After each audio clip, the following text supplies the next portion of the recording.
পয়সা বন্ধ করে দিবেন, সেদিন আজান দেওয়া বন্ধ করে দিবে।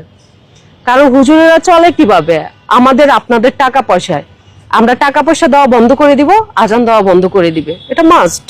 কেউ মানে আল্লাহকে যদি এতই ভয় পায়, আল্লাহ কই? আল্লাহ কি বলেছে যে আমার ধর্ম বিক্রি করে তোমরা ইনকাম করো, ওয়াজ মাহফিল করো, আমার ধর্ম বিক্রি করে তোমরা হচ্ছে এই কাজগুলো করো? আল্লাহ তো বলে দেয়নি।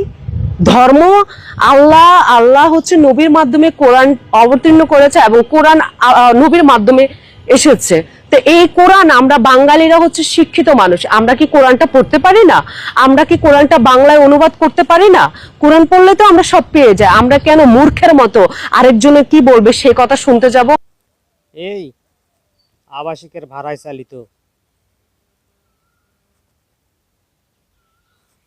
চাইলেই কোরআন পড়তে পারিস, কোরআন একাই পড়তে পারবি?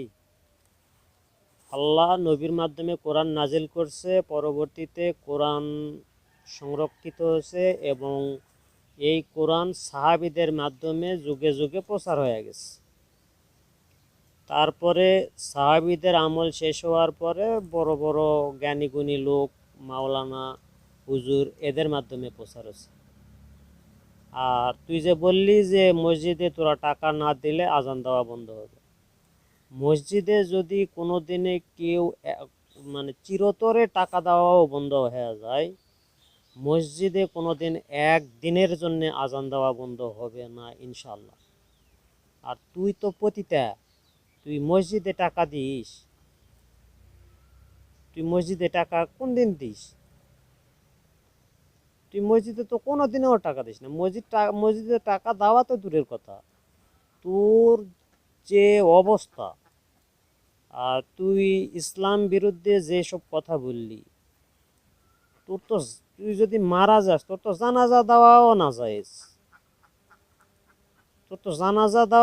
যাইজ, আমার তো মনে হয় না এই বক্তব্য শোনার পরে তোর এলাকার কোনো হুজুর তোর জানাজা পড়াবে।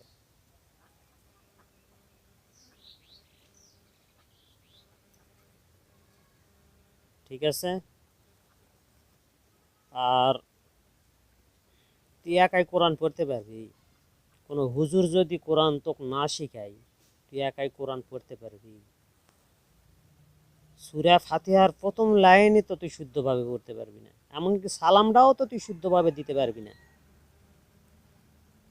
ইসলাম বিদ্বেষী কথা বলবি না। ইসলাম বিদ্বেষী কথা বললে